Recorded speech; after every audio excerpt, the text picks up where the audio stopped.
Ahalduguko bozeramailea aldatzeko eskaera aztertu dute parlamentuan. Carlos Cousok hartuko luke lan hori Mikel Builen tokia hartuta. Ultzamako alkate ohiak ez du azalpenik eman biogas planta ikertzen duen batzordean. 6 urtez izan zen funtzionamenduan, baina defizitarioa izan zen hasieratik. Azkenik itxi egin behar izan zuten diru publikoaren zati bat xabututa. Etaren biktima elkarte berri bat sortu duten Nafarroan hau betetik bereizita. UGT, Komisiones Obrerasek eta Zenek ezezkoa eman diote Elak eta Labe proposatutako lanbide arteko akordioari. 2030erako berotegi efektuko gasak 145 murriztu nahi ditu Nafarroak. Lapurretekin eta droga trafikoarekin lotutako talde bat desegin dute Nafarroan. Ofizialki inauteriak hasi diren Nafarroan, asteburuan Leitzan eta Zunbilan ospatu ondoren joare soinuak sumatzen hasiak dira Zubietan aurtitzen eta Iturenen. Gaur astelena joalduna Zubietatik Iturenera joanen dira aurtiztik pasatuz eta bihar alderantzizko ibilbidea egingo dute. Iturendarrak Zubietara joango dira. Animaliekiko bortizkeria inauterietan ere legez kanpokoa dela gogorarazi du Foruzaingoak. Politika kontuakin hasiko dugu, astelehen honetako albistegia. Ahalduguko bozeramala aldatzeko eskaera izan dute aztergai gaur parlamentuan. Carlos Cousok hartuko luke lan hori Mikel Builen lekua hartuta. Nafarroako Ahalduguko 7 parlamentarietatik 4 babesa agertu diote Laura Perezi eta gogoeta egiteko deia egin zioten zuzendaritzari. Hala, parlamentuko alderdikide gehienen babesa baliatuta, bozeramailea aldaketa eskatu dute legebiltzarrean. Carlos Cousok hartuko luke lan hori bere garaian Laura Perez ordezkatu zuen Mikel Builen tokia hartuta. Nafarroako parlamentuko bozeramaileen batzordeak eta mailak gaur eguerditik aurrera aztertu du Cousok berak, Perezek, Fani Garriok eta Ruben Belaskok egindako eskaera.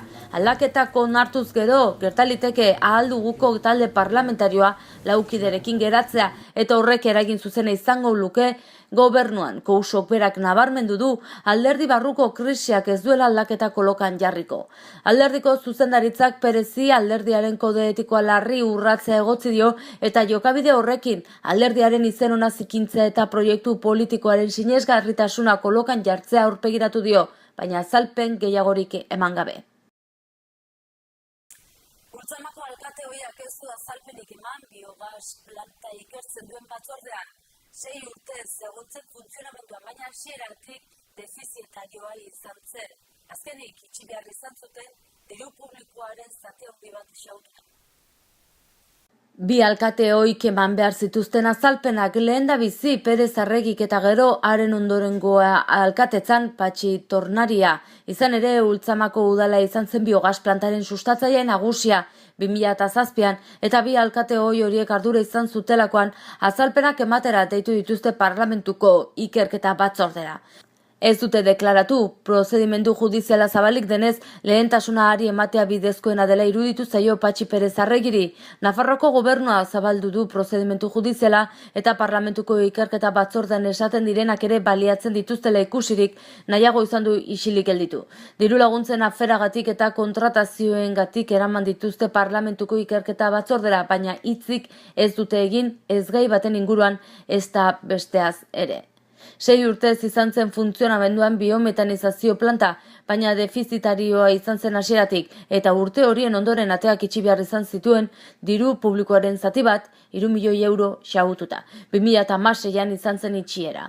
Kontuen ganberak irregulartasunak ikusi zituen biometanizazio planta horren kudeaketan.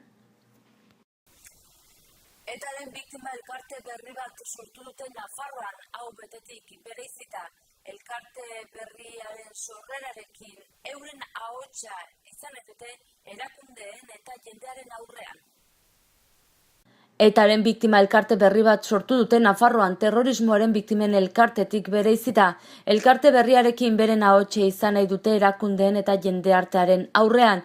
Elkarte berriak ohar bidez jakinarazi duenez, Foru Erkidegoko etaren biktima gehienak elkartzen ditu. Halaber, beraiekin bat egin nahi dutenei dei egin diete. Gaineratu dutenez 50 kide baino gehiago batu dira dagoeneko elkarte berrira. Kolektibo berriko kidek azaldu dutenez, hau beteko presidenteak Uxue Barkosen gobernuarekin izan duen lankidetza harremanak ez du Nafarroako biktimen babesik izan.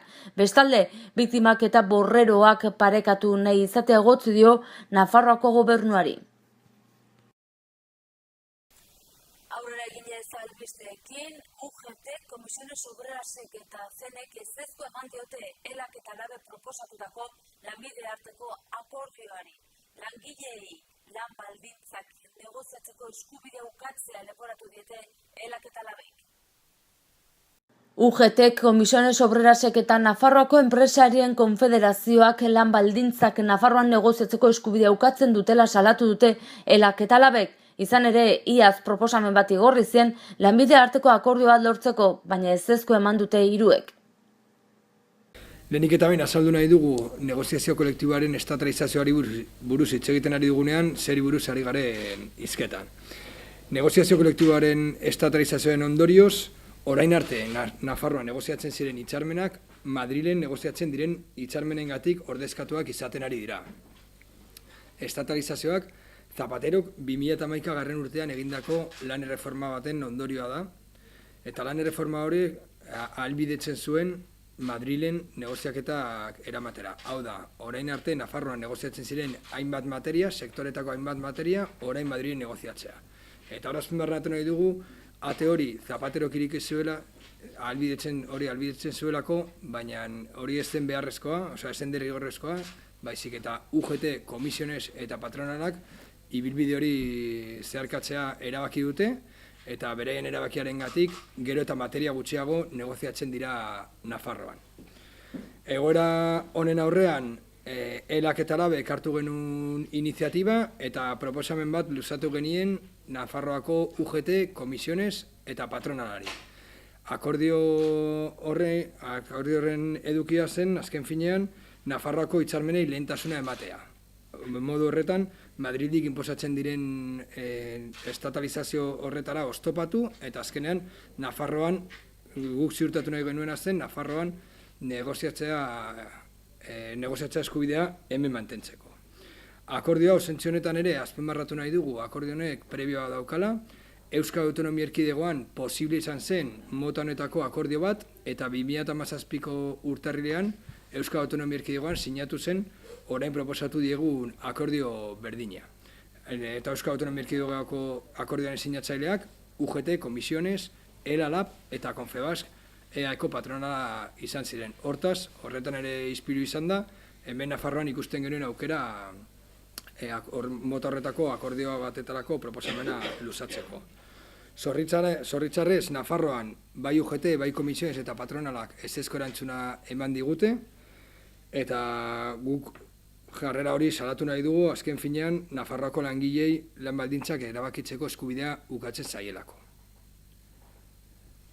Bai, eta guk honen aurrean egiten eta esaten duguna da, Nafarroan kriston aukera galdu egin dugula, patronala UGT eta Komisiones Obrerasen jarrera ikuseta Nafarroako lan baldintzak hobetzeko. Esan behar dugu, estatu mailan negoziatzen diren UGT eta Komisiones Obrerasek patronalarekin batera onartzen dituzten lan baldintzak hemengoak baino askoz okerragoak direla, eta borondate honekin patronala CNek UGT eta Komisiones Obrerasek erakutsitako borontatearekin esan dezakegu Nafarroko langileria galtzaile ateratzen dela. Eta hau oso gogor salatu nahi dugu. Honekin batera ere aldarrikatzen duguna ELA eta LABen aldetik da Nafarroan erabakitzeko eskubidea izan behar dugula langileok gure baldintzak negoziatzeko eta gure lan baldintzak izateko, hobeak izateko. Ze hemen ziurtatu behar duguna da, hori, langileon bizi eta lan duina. Ikusten da, eta oso nabarmena da, CNek duen jarrera. CNek beraien interesak bermatu behar ditu, eta horretatik kanpo dagoen guztia inoiz ez du onartuko. Hori salatzen dugu, baina honekin batera ere gogor salatu behar dugu UGT eta Komisiones Obrerasen jarrera. Zergatik, beraiek zenen laguntzailea direlako zenen interesak bermatzeko hemen Nafarroan. Horregatik, beraiek azaldu behar diote Nafar gizarteari zergatik hemen Nafarroan ezinezkoa da justo Euskal Autonomi Erkidegoan sinatu egin dena.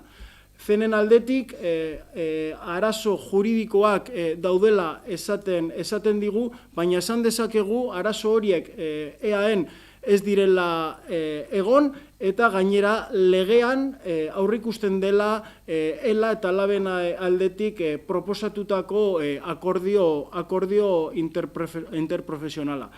Horregatik, gure aldetik esatea, hori, beti egongo garela erakutsi dugun moduan Nafar langileriaren alde, beraien lan baldintzak defendatuko ditugula, eta Nafarroan erabaki behar ditugula zeintzuk diren gure lan baldintzak honen aurrean.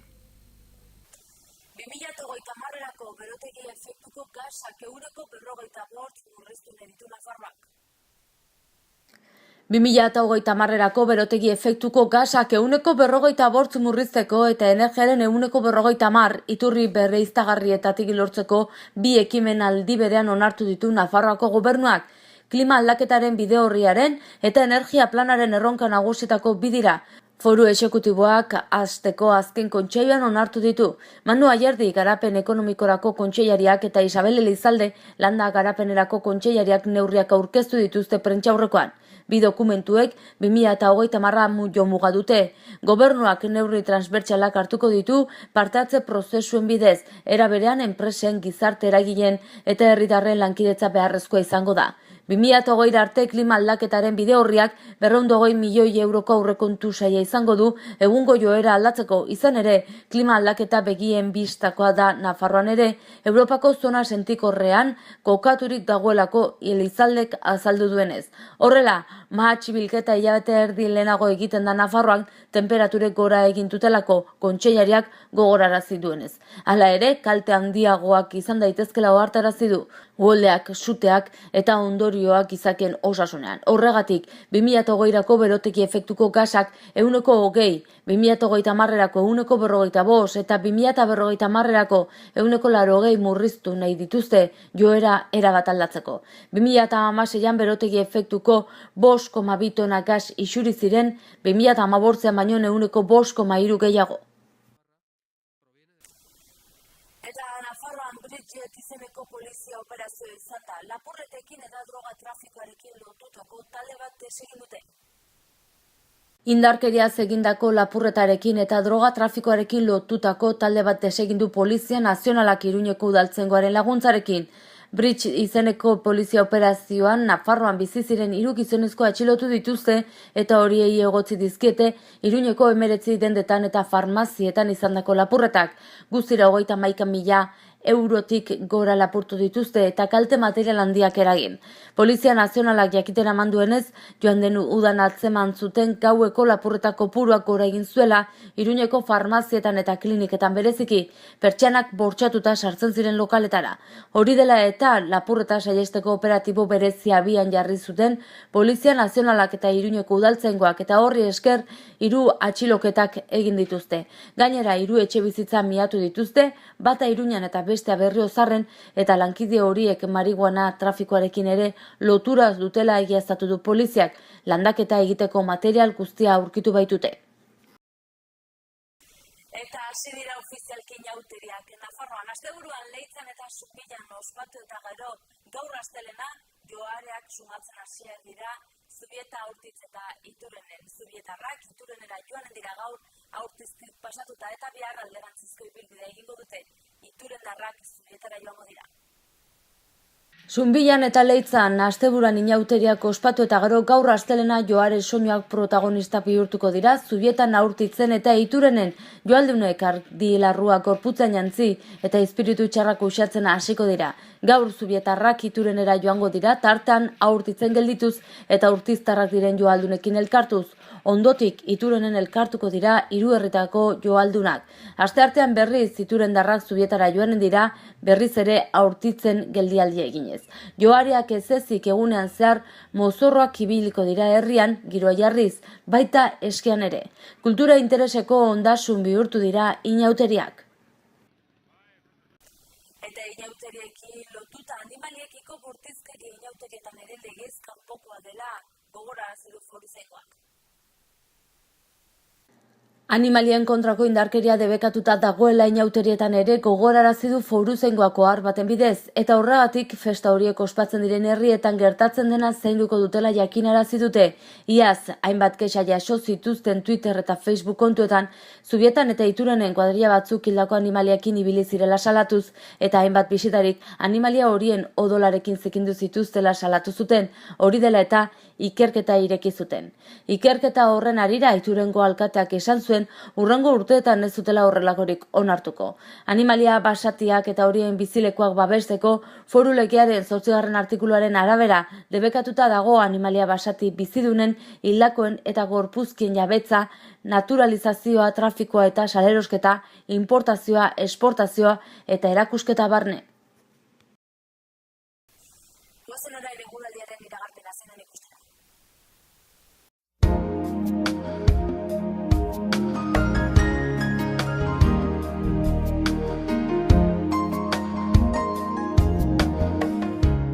Astelehenean berriz ere giro eguzkitsua nagusituko da eta temperatura zertxobait gehiago igoko da.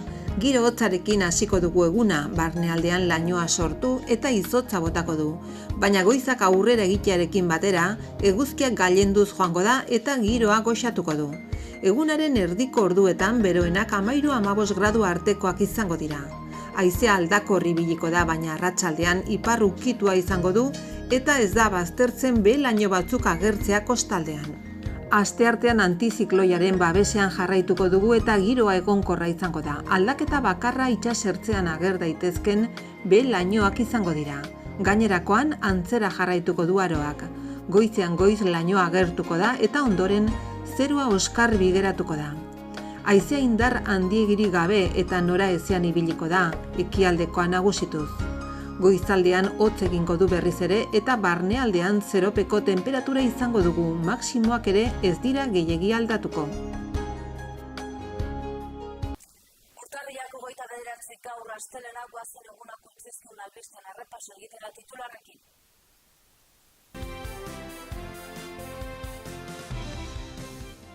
Ahalduguko bozeramailea aldatzeko eskaera aztertu dute parlamentuan. Carlos Cousok hartuko luke lan hori Mikel Builen tokia hartuta. Ultzamako alkate ohiak ez du azalpenik eman biogas planta ikertzen duen batzordean. 6 urtez izan zen funtzionamenduan, baina defizitarioa izan zen hasieratik. Azkenik itxi egin behar izan zuten diru publikoaren zati bat xabututa. Etaren biktima elkarte berri bat sortu duten Nafarroan hau betetik bereizita. UGT, Komisiones Obrerasek eta Zenek ezezkoa eman diote elak eta labe proposatutako lanbide arteko akordioari. 2030erako berotegi efektuko gasak 145 murriztu nahi ditu Nafarroak. Lapurretekin eta droga trafikoarekin lotutako talde bat desegin dute Nafarroan. Ofizialki inauteriak hasi diren Nafarroan, asteburuan Leitzan eta Zunbilan ospatu ondoren joare soinuak sumatzen hasiak dira Zubietan aurtitzen eta Iturenen. Gaur astelena joalduna Zubietatik Iturenera joanen dira aurtiztik pasatuz eta bihar alderantzizko ibilbidea egingo dute. Iturendarrak Zubietara joango dira. Animaliekiko bortizkeria inauterietan ere legez kanpokoa dela gogorarazi du Foruzaingoak. Eta bertzerik ez gaurko, zauxe izan da dena. Mila esker zuen arratagatik eta astelena izan.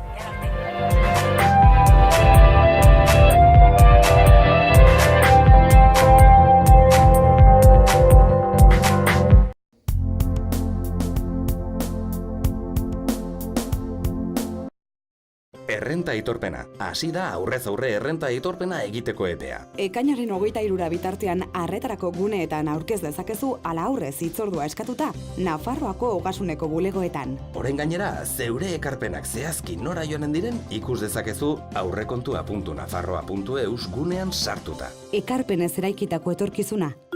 Nafarroako Gobernua. Gobierno de Navarra. Gorritxon atsedenerako sistema hoberenak eta loaldi egoki batendako beharrezkoak diren produktuak aurkituko dituzu. 40 urte daramatzagu punta-puntako materialak eta marka hoberenak bezeroaren eskura jartzen. Deskansatzeko sistemetan aditua gara, sofak, koltsoiak, somierrak. Hurbildu eta eskuzabali jasoko zaitugu. Iruña, Gorritxo. Erratzun kanpin baztan oporretan deskansatzeko eta ongi pasatzeko lau izarretako kanpina. Ingurunez zoragarrian eta lasaian. Hondarribit eta Donibane Loitzuneko hondartzetatik 3 ordu laurden eskasera, baztan kanpina. 100 metro kuadroko 150 partzel esiak eta itzalarekin, argindarra eta ura zornitutakoak. Heldu eta umentzako 2 igerileku, jolastoki, ostatu, jatetxe, supermerkatu, padel pista, squash, petaka eta ping-pong. Mediku zerbitzu 150 metrotara erratzu herrian bertan. Erratzun baztango bihotzean baztan kanpina.